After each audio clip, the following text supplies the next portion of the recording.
அன்பிற்குரிய கிறிஸ்துவின் அன்பு சகோதர சகோதரிகளே, இது இந்த அருமையான நாள்ல நாம் நமது தகப்பனின் உள்ளத்தில் உள்ள ஆழங்களை அறிந்து கொண்டு வருகிறோம். இன்னுமாய் இந்த நாளிலே நாம யாக்கோபு புஸ்தகம் 4ஆம் அதிகாரம் 6-7 வசனத்தை தியானிப்போம். தேவன் பெருமை உள்ளவர்களுக்கு எதிர்த்து நிற்கிறார், தாழ்மை உள்ளவர்களுக்கோ கிருபை அளிக்கிறார்.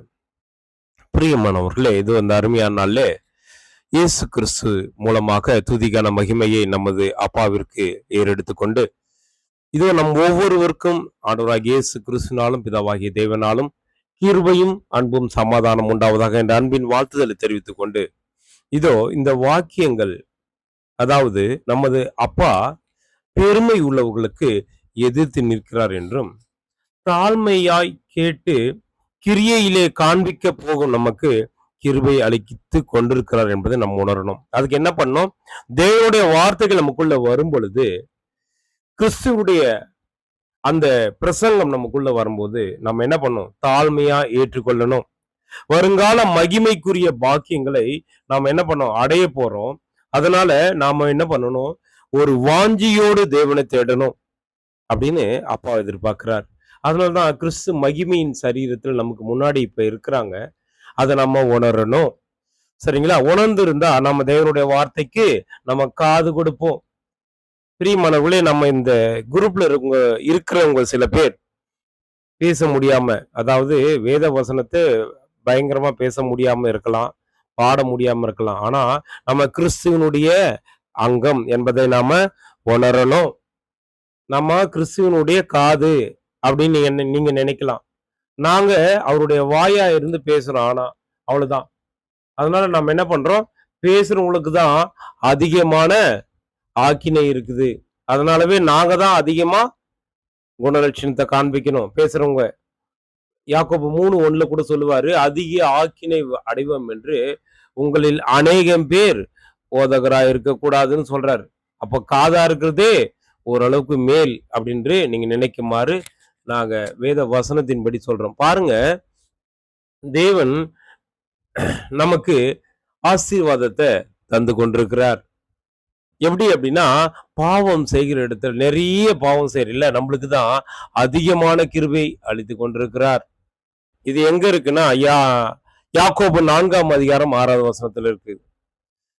கிருபை அதிகமா வந்துட்டு இருக்குது இந்த கடைசி காலத்துல. ஏன்னா இன்னைக்கு ரட்சணிப்பு நாள் என்று நம்மளுக்கு ஒரு வார்த்தையை சொல்றார்.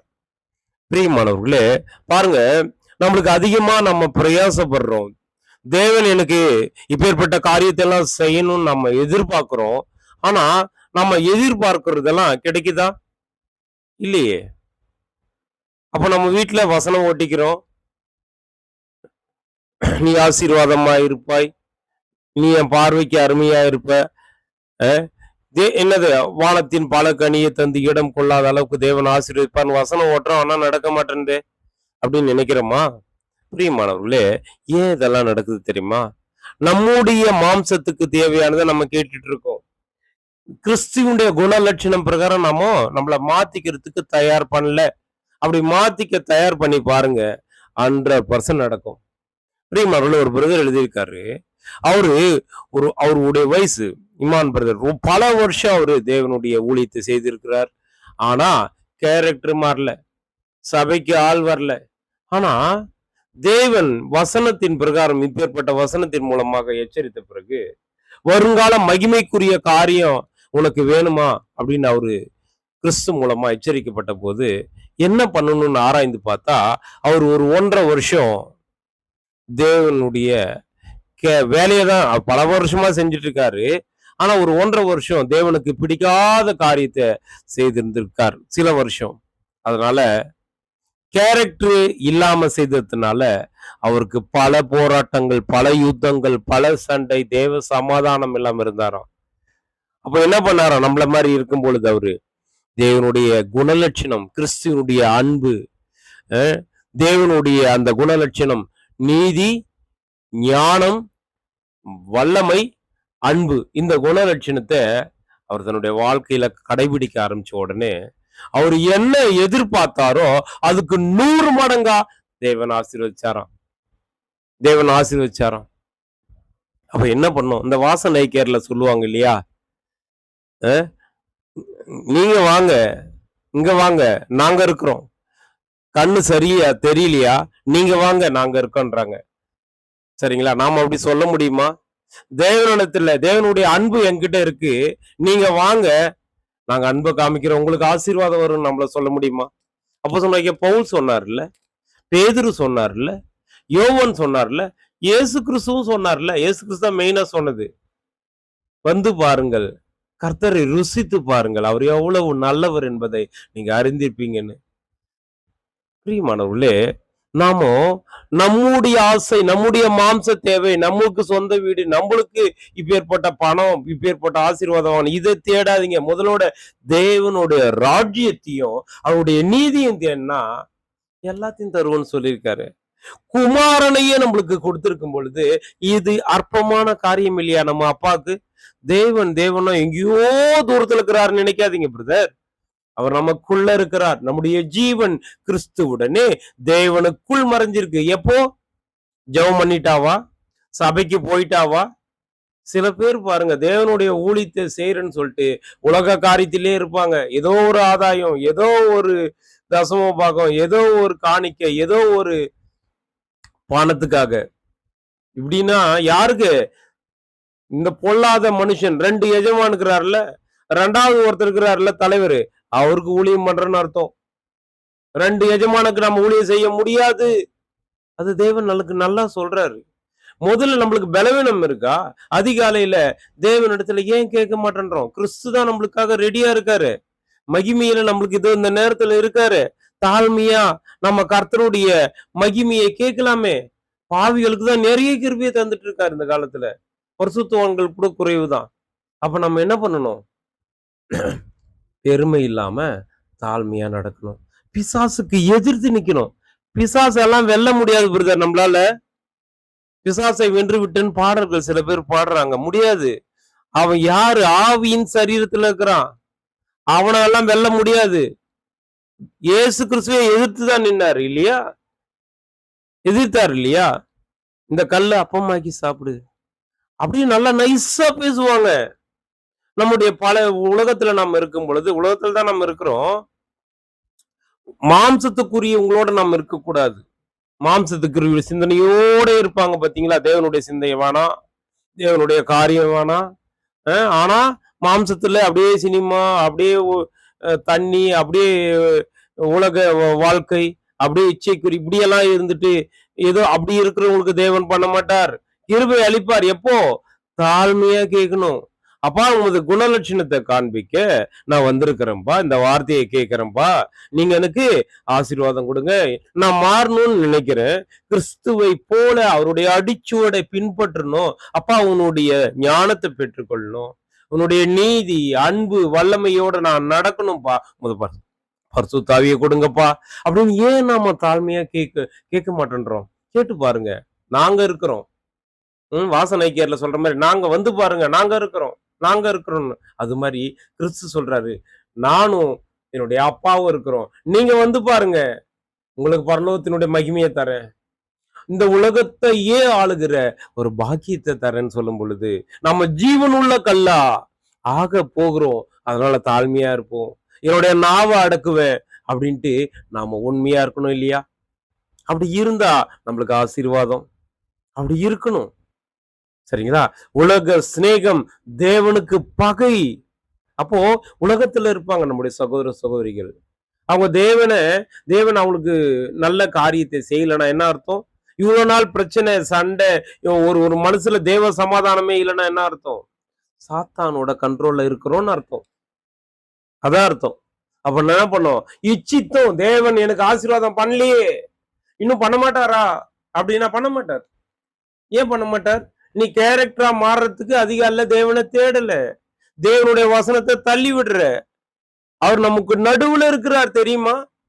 மத்தேயு 18:20 எங்கே 2 3 என் நாமத்தில் ஒருமனப்பட்டிருக்கிறாங்களோ அவங்க மத்தியில் இருக்கார். இப்ப பாருங்க, நம்ம பேசுறோம், நீங்க கேக்குறீங்க. இது எனக்கும் தான் மெயின். கேட்கிறவங்களுக்காக பேசல, எனக்கு மெயின். என்னுடைய நாவை அடக்கணும், எனக்குள்ள பெருமை இருக்கக்கூடாது. பிசாசை எதிர்த்து நிக்கணும் கிறிஸ்துவ போல. அங்க பாருங்க ஒரு ஒரு இச்சிக்கிற காரியத்தை எவ்வளவு நைஸா பேசுறான். அந்த 40 நாள் யோர்தான்ல யோனாசன் அவர்கிட்ட ஞானஸ்நானம் எடுத்துட்டு இயேசு கிறிஸ்து வந்ததுக்கு அப்புறம் பைபிளை படிச்சாரு. பழைய ஏற்பாடு ஃபுல்லா 39 புஸ்தகத்தை படிச்ச உடனே என்னை பத்தி என்ன இருக்கு, எசையா 53:22 இன்னும் சங்கீத புஸ்தகத்தெல்லாம் என்னை பத்தி என்ன இருக்குன்னு ஆராய்ந்து ஆராய்ந்து படிச்சு பசி எடுக்கல. அதான் இதுதான் உபவாசம். இன்னுமாய் தன்னை பக்குவப்படுத்தி கொள்றாரு இயேசு கிறிஸ்து மனுஷனா வரும்போது. கிறிஸ்துவ தேவனுக்குள்ள பக்குவப்பட்டாரு. அப்படியே தாழ்மையா இருந்தாரு. அங்க ஒரு பரலோகத்துல கோடி கணக்கான தூதர்களை ஆளுக பண்ண பவரை விட்டுட்டு வந்தாரு. எதுக்காக? தேவனுடைய சித்தம், என் அப்பாவோட சித்தம். முதல் ஆதாம் விழுந்து போயிட்டான். அவனுடைய ஜீன், அவனுடைய சந்ததி எல்லாம் மரணத்துக்குள்ள போயிடுறாங்க. இதை மீட்கணுன்றது எங்களுடைய அப்பாவோட சித்தம். அதுக்கு தூதனா இருந்து முடியாது. மிகாயல் தூதனா இருந்து அதை செய்ய முடியாதுன்னு அறிந்த இயேசு கிறிஸ்து அப்பா கிட்ட அவருடைய ஏக்கம், அவருடைய திட்டத்துக்குள்ள தன்னை அர்ப்பணிச்சு அவ்வளவு பெரிய மகிமை, அவ்வளவு பெரிய பவரை விட்டுட்டு பரலோகத்துல இந்த உலக அண்ட சராசரத்தில் இருக்கிற எல்லா சூரியன் நட்சத்திர கூட்டத்துக்கு எல்லாத்துக்கும் அதிபதி இயேசு கிறிஸ்து. அது எல்லாத்தையும் விட்டுட்டு வந்தாரு. தாழ்மையா வந்தாரு. அந்த தாழ்மையை நம்ம வாங்கிக்கணும்னா ரொம்ப பெருசு இல்லை பிரதர். அதிகாலையில இறங்கி வேத வசனத்தை கேட்டா போதும். அது கேட்ட பிரகாரம் நம்ம நடக்கணும்னா முடியாது, உடனே முடியாது. அப்பா கிட்ட பரிசுத்தாவிய கிறிஸ்து மூலமா கேட்டா நம்ம தாய் தானே அவரு. நம்ம அம்மா கிட்ட கேட்க மாட்டோம், உரிமையா கேட்போம்ல. அம்மா எனக்கு இது வேணும்னு. அது மாதிரி பரிசுத்தாவிய, அம்மா இந்த பலவீனம் எனக்கு இருக்கு, கிறிஸ்து தேவன் என்ற போக முடியல, ஆண்டவரே எனக்கு உதவி பண்ணுங்கப்பா அப்படின்னா எப்படி வாங்கி தராம இருப்பாரு? என்னிடத்தில் வருகிறவனை நான் புறம்பே தள்ளுகிறது இயேசு கிறிஸ்து சொல்லியிருக்காருல. தாழ்மையை கேட்டதா என்ன?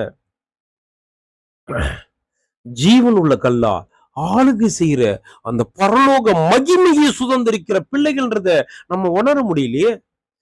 இன்னைக்கு பைபிள் வசன பாடல் யூடியூப்ல வருது பாருங்க. பரலோகத்தை அப்படியே இமேஜினேஷன் பண்ணி ஏஐ டெக்னாலஜில கொடுக்குறாங்க. அவ்வளவு அருமையா இருக்கு. நாங்கெல்லாம் அதை பார்த்து வியந்து போகிறோம். மனுஷன் ஏஐ டெக்னாலஜில இவ்வளவு இதா பண்ணனா, தேவன் கை வேலை இல்லாம ஒரு பரமண்டலத்துல நம்மளுக்காக ஒரு வீட்டை கட்டிட்டு இருக்காரு. அதை உணரணும் இல்லையா? இந்த உணர்வு வர்றது இல்ல. உணர்ச்சி வசப்பட்டுருவோம். உணர்வு வரலையே. கொஞ்சம் ஆசை வந்துட்டாவே பெருமை வந்துடுது. மத்தவனை ஏறி மெரிக்கிற அளவுக்கு நம்மளுக்கு ஒரு பவர் நம்ம வாங்கிட்டோம்னு நினைக்கிறோம். இது தேவன் கொடுத்த கிருபை. இல்ல நம்ம தாழ்மையா இருக்கிறோமா, நம்மளுக்கு ஒண்ணுமே இல்லாத நம்முடைய பல காரியத்தில் நம்ம விழுந்து போயிருக்கலாம் இல்லையா சகோதர சகோதரி? அப்போ இதுக்காகவும் மன்னிப்பு கேட்கலாமே கிறிஸ்து கிட்ட. கேட்டுட்டு ஏன் வர மாட்டேன்றோம்? அப்பதான் நம்மளுக்கு பிரேயர் கேட்கப்படும். அப்ப பாருங்க, உனக்கு வானத்தின் பல கனியை தந்து அப்பதான் ஆசீர்வதிப்பார். அப்பதான் அவருடைய பார்வைக்கு நம்ம அருமையா இருக்க முடியும். அப்பதான் கனம் வரும். இந்த கனம் கொஞ்சம் எப்படி கொஞ்ச நாள்ல போயிடாது. கிறிஸ்துவ நாம தேவனை நாம பிடிச்சுக்கணும் தான் அபுக்குக் மாதிரி பிடித்து கொள்றது. தேவனுடைய சித்தத்தை ஆமோஸ் அப்படியே பாரத்தை வாங்கிட்டார். அந்த அர்த்தம் அதான். அது மாதிரி அவருடைய எண்ணத்தை அப்படியே வாங்கிக்கணும். பாரத்தை வாங்கிக்கணும். அவருடைய எண்ணத்தை செஞ்சது ஓசியா அப்படின்றது அர்த்தம். அது மாதிரி அவருடைய தேவனுடைய திட்டத்துல எனது பங்கு என்ன அப்படின்னு நாம தெரிஞ்சு கிறிஸ்துவ போல ஓடினாவே போதுமே. இந்த உலகத்துல பல பெயர் சபையில பாருங்க, தங்களுடைய வாழ்க்கையை எப்படி முடிக்கிறாங்க? கன்னியாஸ்திரியா போயிட்டு கூட வட்டிக்கு விடுறாங்க. தெரியுமா உங்களுக்கு? எங்க ஊர்ல நடக்குது. சரிங்களா? அவங்களுடைய மரணம் எப்படி இருக்கும்? தேவனுடைய பார்வையில விலையேற பெற்றதா இருக்குமா? பிரியமானவர்கள யோசிக்கணும். நாம மத்தவங்களை குறை சொல்லிட்டு இந்த நாவால தெரிஞ்சோம்னா என்ன ஆகிடும்? அது நெருப்பு, அநீதி நிறைஞ்சது. இது அடக்கிறது பெரிய விஷயம். அடக்க முடியாது. மத்தவங்களை தூஷித்துக்கிறோம். அதே நாவால எப்படி தேவனை மகிமைப்படுத்த முடியும்? ஞாயிற்றுக்கிழமை மட்டும் இது ஒரு ஆசீர்வாதமான ஒரு நீரூற்று வர்ற இந்த வாய் ஒரு குழாய் அப்படின்னா, அப்படி ஒரு குழாய்னா எப்படி இருக்கும்? நாம என்ன பண்ணோம்? ஆசீர்வாதமா தான் அதை நடத்தணும். சரியா? அதுல தூஷிக்க கூடாது. அதுல தூஷிக்கவே கூடாது. தூஷித்தா தேவன் நம்மளை மன்னிக்க மாட்டார். நீ கிறிஸ்துவுக்குள்ள ஞானஸ்நானம் வாங்கிட்டு கிறிஸ்துவை மாறி நீ நடக்க வந்துட்டு நீ தூஷித்தா தேவன் மன்னிக்க மாட்டார். அப்ப என்ன பண்ணணும்? ஒவ்வொரு நாளும் தேவனிடையில வரணும். தேவ சமாதானத்தோடு நடக்கணும். அப்போ நாம பிதாவால ஆசீர்வதிக்கப்படும். பிதாவை துதிக்கிற நாவால சபித்தல் கூடாது. ஒரே ஒரு நல்ல தண்ணி வர்ற இந்த குழால என்ன நடக்கணும்? நல்ல தண்ணி வர்ற குழால நாம கெட்ட காரியத்தை, அதாவது கழிவு நீரை வர வைக்க கூடாது. பாருங்க, ஒரு அத்தி மரத்தை தான் அந்த சுவையை தான் தரும். ஒரு திராட்சை செடியோட சுவை தான் தரும். திராட்சை செடி அத்திப்பழ சுவையை தராது. ஒரு தேவ மனுஷன் துதிக்கிறதும் மத்தவங்கள நல்வழிப்படுத்துறதும் என்ன நான் மாத்திக்கிறதும் அப்படி இருக்கணும். ஒரு குதிரையை பாருங்க, ஒரே ஒரு கடிவாளத்தோட நாம அவங்களுடைய அவ்வளவு பெரிய ஸ்பீடான அந்த குதிரையை கண்ட்ரோல் பண்றல. ஒரு கப்பலை பாருங்க, ஒரு சின்ன சுக்கால வழி நடத்தப்படுது இல்ல. நாம எப்படி இருக்கிறோம், நம்ம எப்படி நடக்கிறோம் அப்படின்றத யோசிக்கணும். யோசித்தா நம்மளை தேவன் நடத்துவார். நம்ம உலகத்துல நம்முடைய துணை சரியில்லாம இருக்கலாம். நம்ம தேவனிடத்துல போயிட்டு அவங்க தான் நம்மளை பரலோகம் போறதுக்கு வழின்றத அவர் நம்மளுக்கு காமிச்சிருக்காருன்றத உணர்வோம். அவங்க தூஷிக்கும் பொழுது நம்ம தாழ்மையை காமிப்போம். அவங்க எரிச்சல் ஊட்டும் போது நம்ம பொறுமையை காமிப்போம். அவங்க இன்னுமா கத்தும் போது நம்ம நீடிய சாந்தத்தை காண்போம், அன்பு காமிப்போம். அவங்களுக்கு தேவையானது இப்படியெல்லாம் பண்ணும் பொழுது நம்ம சீக்கிரமா பரலோகத்துக்கு போயிடுவோம் பிரதர். அப்பேற்பட்ட ஆசீர்வாதத்தை தேவன் தரார். நம்மளுக்கு பல சிலுவை டிஃப்ரெண்டா வரும். நம்மளை எதிர்க்குவாங்க சிலுவை. இதெல்லாம் சிலுவை தான். மனைவி மூலமா வரும், கணவன் மூலமா வரும், சகோதரிகள் மூலமா வரும். எல்லாத்தையும் தாங்க கிறிஸ்து பலன் தருவார் பிரதர். அவருடைய பாதத்தை அடியில நம்ம உட்கார்ந்துக்கணும். உட்கார்ந்துட்டு நாம பெருமை, பேராசை இதெல்லாம் ஒழிச்சிட்டு நம்மளை அப்பா இந்த குணத்தை என்ன மாத்திக்க முடியலப்பா, அதை நான் எடுத்து போறதுக்கு பலத்தை கொடுங்க அப்படின்ட்டு இருக்கணும். சகோதரர்களை குறை சொல்லக்கூடாது. அப்படி குறை சொன்னா குறை சொல்றவன் பிசாசோட அடியாளா இருக்கிறான். சரிங்களா? அப்போ நாளைக்கு நடக்கிறது என்னன்னு தெரியாது. இன்னைக்கு ரட்சணிப்பு நாள். ஆகவே என்ன பண்ணோம்? நாளைக்கு மாறணும்னு சொல்லக்கூடாது. ஒரு நடிகை என்ன பண்ணாங்களாம், கிறிஸ்து ஏதோ தன்னுடைய ஷூட்டிங்கு போகும்போது ஒரு மெசேஜ் கேட்டிருக்காங்க. மெசேஜ் கேட்ட உடனே என்ன பண்ணியிருக்காங்க, மெசேஜ் கேட்ட உடனே சரி நல்லா உணர்ந்திருக்கிறாங்க. எப்படி அந்த இயேசுடைய போதகம் இருக்கு இல்லையா, சூரிய வெயில்ல அந்த விதை வந்து ஒரு விதைக்க போறாரு. அது எங்க விழுது? கல்லு மேல விழுது. அது மாதிரி அந்த கல்லு மேல விழுந்த விதை என்ன சூடாகும் அப்ப மட்டும். சரிங்களா? அதுக்கப்புறம் வெயில் பட்ட உடனே காஞ்சி போயிடும். அப்புறம் இன்னொரு விதை இருக்கும், நல்ல மண்ல விழுந்தது, அது 100 மடங்கா தரும். அது மாதிரி இருக்கணும். ஆனா இந்த நடிகை என்ன பண்ணிக்கிறாங்க, பிரசங்கம் கேட்ட உடனே சரி மாறிடலாம் அப்படின்னு உணர்ச்சி வசப்பட்டிருக்காங்க. அந்த கல் மேல விழுந்த விதை மாதிரி சூடாகிக்குது. அப்புறம் என்ன பண்ணிக்கிறாங்க, நாளைக்கு மாறலாம் அப்படின்ட்டு போயிருக்காங்க. அவங்க என்ன பண்ணிக்கிறாங்க, போகும்போது ஒரு ஆக்சிடென்ட்ல இறந்திருக்காங்க. பிரியமானவர்களே, இன்னைக்கு ரட்சணிப்பு நாள். அப்பவே மாறிடணும். மாறிட்டா நாம தேவனோட புள்ளியா அவருடைய மகிமையில போய் நின்று இருப்பாங்க. அவங்க அன்னைக்கு அப்படி மாறிண்டா நாம் என்ன பண்றோம், எனக்கு இன்னும் ஆசீர்வாதம் தேவன் தரட்டும், இன்னும் எனக்கு தேவையானதெல்லாம் தேவன் தரட்டும், அப்புறம் மாறணும்னு நம்ம இருந்துடக்கூடாது. சகலமும் இந்த உலகத்துல நம்மளுக்கு நன்மைக்கு எதுவா நடக்குது. ஒரு பிரதரு உலகத்துக்குள்ளவே இருந்திருக்காரு, ஆனா மெசேஜ் எல்லாம் கொடுத்திருக்காரு. ஆனா அவர் ஒரு 1.5-2 வருஷம் தேவனுடைய வார்த்தையை சொல்லும் பொழுது கேரக்டர் இல்லாம இருந்திருக்காரு. அதனால அவருக்கு தேவ சமாதானம் இல்லை. ஆனா அதுக்கப்புறம் 2 வருஷத்துக்கு அப்புறம் தேவன் உணர்த்தும் போது தன்னுடைய கேரக்டர் எல்லாம் மாத்திக்கணும் போது அவருக்கு அளவில்லாத சந்தோஷம், தேவ சமாதானம். இன்னைக்கு ராத்திரி நான் செத்தா கூட தேவனடையில போய் சேருவேன் அப்படின்ற ஒரு துணிச்சலோட அவரு தன்னுடைய ஜீவனை இது பண்ணாராம். அப்போ என்ன பண்ணணும், பரத்தில் இருந்து வருகிற ஞானத்தை நம்ம பெற்றுக்கொள்ளலாம். நம்மள சுத்தம் உள்ளதாமாக்கும். நமக்குள்ள சமாதானத்தையும் சாந்தத்தையும் அவருடைய இரக்கத்தையும் நற்கனியையும் நம்மளுக்கு நிறைந்தவனா, பாரபட்சம் இல்லாதா, மாய்மாலமற்றதா நம்மள மாற்றுவார். அப்ப நம்ம மத்தவங்களுக்கு ஒரு விளக்கா இருப்போம். அப்ப நாவை நம்ம அடுக்கணும், நாவை அடக்கியே ஆகணும். ஏன்னா நாம் பிதாவை துதிக்கிறோம் இதால. சரிங்களா? பாருங்க, மனுஷரு அதனால சபிக்க கூடாது. ஒரே ஜீவ ஊற்றா இருக்கணும். சரிங்களா?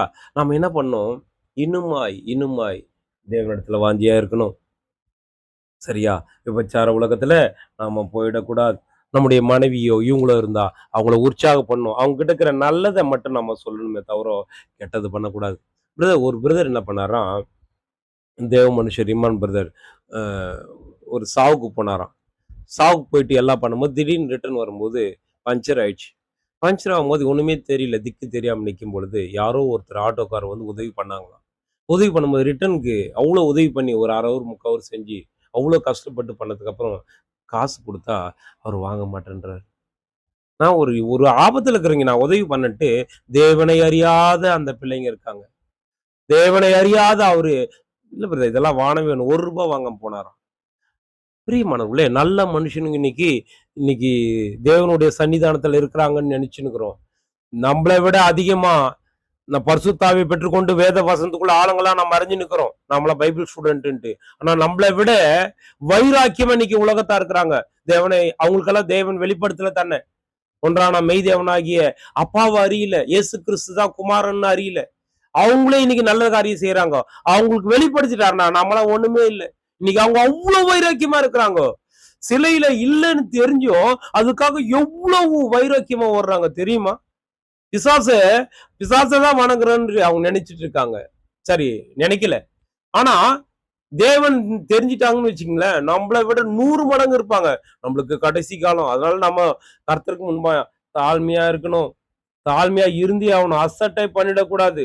நம்ம அசட்டை பண்றதா இருந்தா உலகத்துல அன்பு கூறுவோம். உலக மனுஷனை திருப்திப்படுத்த ஓடுவோம். 2வது எஜமானான இருக்கிற லூசிபருடைய தூதரை திருப்திப்படுத்த ஓடுவோம். அதனால உலகத்துல ஒத்து போக கூடாது. நம்முடைய சகோதர சகோதரி தான் உலகத்துல ஒத்து போனா நாமோ தேவனுக்கு அந்நியராயிடுவோம்.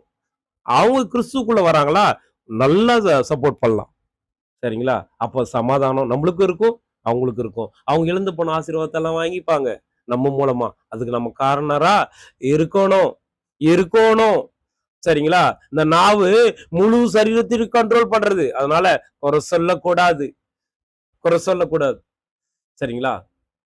பூரண புருஷனா நாம் மாறணும்னா கிறிஸ்து போல பாருங்க பிசாசை எதிர்க்க தெரியணும். அசட்டை பண்ணக்கூடாது. அவருடைய கிருபை நிறைய வந்துட்டு இருக்கு. அவருடைய வார்த்தை வந்துட்டு இருக்கு. இன்னும் கொஞ்ச நாள்ல வராது பிரதர், வராது. உலகம் தரக்கூடியாத சந்தோஷ தேவன் தரத்துக்கு நம்மளை அழைச்சிருக்கிறார். சரிங்களா? நம்மளை அழைச்சிருக்கிறார். நம்மளை தெரிஞ்சு கொண்டிருக்கிறார். இன்னுமா ஆசீர்வாதமா நடத்த அவர் நம்மளுக்கு ஒவ்வொரு நாளும் பாருங்க விசுவாசத்தை தொடக்கி இருக்கிறார் கிறிஸ்து நம்மளுக்குள்ள. அவர் முடிக்கும் போது நம்ம பரத்துல இருப்போம். பரம சந்தோஷம், பரம இன்பம் அங்க இருக்கும். கிறிஸ்து தான் எனக்கு ஜீவன், சாவு எனக்கு ஆதாயம்னு பிலிப்பியர் 1:21 சொன்ன மாதிரி நம்ம ஓடணும், ஓடியே ஆகணும். பாருங்க, அவர் அவ்வளவு பவரை இயேசு கிறிஸ்து வச்சுக்கின்னு இங்க தாழ்மையா நடந்தார். அப்பாவோட திட்டத்தை அப்படியே ஈடுபலியா கொடுத்து நம்ம போய் பரத்துக்கு வர தன்னுடைய சொந்த ரத்தத்தை அப்படியே தன்னுடைய உடம்பை கிழிச்சு, அதான் விழாவில் நீங்க பேஷன் ஆஃப் கிரைஸ்ட் அந்த ஒரு மனுஷங்க எடுத்த படத்தை பாருங்க. அது மனுஷன் தான் நடிச்சது. ஆனா எப்படி துடிச்சிருப்பாருன்றதை அதுல காமிச்சிருப்பாங்க. அவருடைய அந்த விழா எலும்புல அந்த கசையடி போய் அந்த விழாவை அப்படியே உள்ள கிழிச்சு விழாவை பிச்சு எடுக்கும் போது எப்படி நம்மளுக்காக துடிச்சிருப்பார். அதுல 1% நம்மளால இருக்க முடியுமா? இருந்து பாருங்க பிரதர். தேவன் பாருங்க எல்லாத்துக்கும் மேல உயர்த்திட்டாரு. உலகத்துக்கு மட்டும் இல்ல, எல்லாருமே இயேசுடைய நாமத்தை வணங்கணும். பூதோலத்தோர், பூமியில் கீழானோர், முழங்கால் யாவும் முடங்கும்படி பண்ணிட்டார். எப்படி?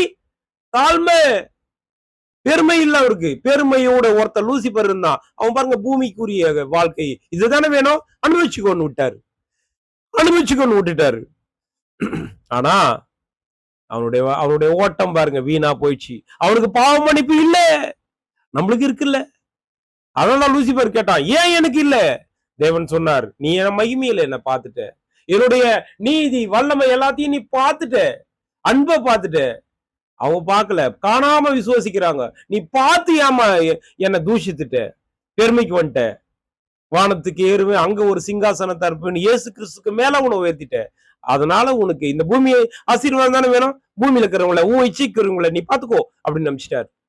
நம்ம அவன் ஆளா, நம்ம முதல் எஜமானா இருக்கிற கிறிஸ்துவும் யாவே தகப்பனுடைய ஆளா நாம முடிவு பண்ணும். கள்ள உறவு வேணாம், தேவ உறவு வேணும்னா கள்ள உறவு விட்டுறணும். வாசன் ஐக்கியர்ல சொல்ற மாதிரி நாங்க இருக்கிறோன்ற மாதிரி நாம சொல்லணும். அப்பேற்பட்ட உன்னதமான பாக்கியத்தை கிறிஸ்து தர நம்மளை சரி என்ன பண்ணும்? கிறிஸ்துவுக்குள்ள நடக்கணும், கிறிஸ்துவுக்குள்ள வாழணும். கிறிஸ்து தான் எனக்கு ஜீவன். அதிகாலைல 1 மணி நேரம் கொடுத்து ஓடி பாருங்க. அந்த இமான் பிரதர் ஆசீர்வாதம் பெற்று இன்னைக்கு பெரிய ஆசீர்வாதம் ஊழியம் பண்ணிட்டு இருக்காராம். அது போல நாமளும் கிறிஸ்துவுக்குள்ளாக நடந்தா போதும். கிறிஸ்துவ நம்முடைய சரீரத்துல தரிச்சுக்கணும். அது ரொம்ப முக்கியம். அப்போ நம்மள தொட்டா அவர் கண்மணியை தொடுற மாதிரி. அப்ப என்ன பண்ணும்? நம்மளால நடக்க முடியாதுதான். சாத்தான் பாருங்க நைஸா பேசி கல்ல அப்பமா மாத்தி சாப்பிடு, வேத வசனம் மூலமா நீ பேசுற, அப்ப மேல இருந்து கீழே குதி உன்னை தூக்கிப்பாங்க தூதர்கள். பாருங்க இப்படிதான் நைஸா பேசுவான். உசார் பிரதர், இயேசு கிறிஸ்துவே நைஸா பேசணுவன் நம்மளுக்கிட்ட பேச மாட்டானா? பேசுவான். இந்த மாம்சத்தை கொஞ்ச நாள் அப்படி அனுபவிச்சுட்டு தான் போலாமேன்னா, மண்ணு தூண்டுறத மனுஷன் தூண்டா என்ன? இப்படி எல்லாம் உலகத்தால் சாத்தானுடைய தூதர்களுடைய பிள்ளை பேசுவாங்க. ஒரு சில பேர் தேவ ஊழியத்தை செய்யறதுக்காக ஒரு பிரதர் ஓடி செஞ்சிருந்தாராம். அதுக்கு இன்னொரு பிரதர் வந்து உதவி பண்ணாராம். ஆனா அவர் துட்டு வாங்கிட்டு உதவி பண்ணாராம். நாமளா தேவனோட பிள்ளைங்க? இன்னைக்கு அந்நியன் வந்து அந்த கார் பஞ்சர் போறதுக்கு அவ்வளவு உதவி செஞ்சுட்டு வானான்ட்டு போன அவர் உண்மையா செஞ்சு. ஆனா நாம தேவ ஊழியம் செய்யறேன்னு சொல்ற வர்றவங்க கிட்ட துட்டு எதிர்பார்க்கிறோம். என்ன பிரதர், நாமளா தேவனுடைய பரத்துக்கு போய் ஆளுகை செய்ய போறவங்க? அப்படி இருந்தா நம்ம தேவனிடத்துல மன்னிப்பு கேட்கணும். கிறிஸ்து மூலமா மன்னிப்பு கேட்கணும். தேவ சமாதானத்தை நான் பெற்றுக்கொள்ள, நித்திய ஜீவனை அழியாம கனத்தை பெற்றுக்கொள்ள இங்க நானு தேவனுடைய கிருபையும் கிறிஸ்துவோட ஆளுகையும் நான் அசட்டை பண்ணாம ஓட பரிசுத்தாவே கேட்டு நம்ம ஓடினா நம்மளுக்கு ஜெயம் கிடைக்கும். அசட்டை பண்ணக்கூடாது, அசட்டை பண்ணவே கூடாது. ஏன்னா அப்படி அசட்டை பண்ணா அவர் நம்மள அசட்டை பண்ணிடுவார் பிரதர். ஆகவே தேவனுடைய அன்புல நம்மளை காத்துக்கொள்ளணும். சரியா? அவருடைய வாக்கு தத்தம் நம்மளுக்கு தான். அவர் சொன்னதை செய்வார், செய்வதை தான் சொல்லுவார். சரிங்களா? அப்பேற்பட்ட உண்மையுள்ளவர். நம்மளுக்கான பரலோக ராஜ்யத்துல நம்மளுக்கான வீடு ரெடி. அது அழகானது, மகிமையானது. அப்பேற்பட்ட பாக்கியத்தை நாம் ஒவ்வொருவரும் பெற்றுக்கொள்ள தொடர்ந்து ஓடுவோம். தேவ சமாதானத்தை பெற்றுக்கொண்டு கிறிஸ்துவுக்குள்ளாக நாம நடக்கணும். சகலமும் நன்மைக்கு ஏதுவா நம்மளுக்கு நடக்குது. சரிங்களா? பொறுமையோடு கேட்ட உங்களையும் என்னும் தேவன் தான் ஆசீர்வதித்து பரத்தில் சேரும் வரை பரிசுத்த ஆவியின் துணையோடு நடத்துவாராக. ஆமேன்.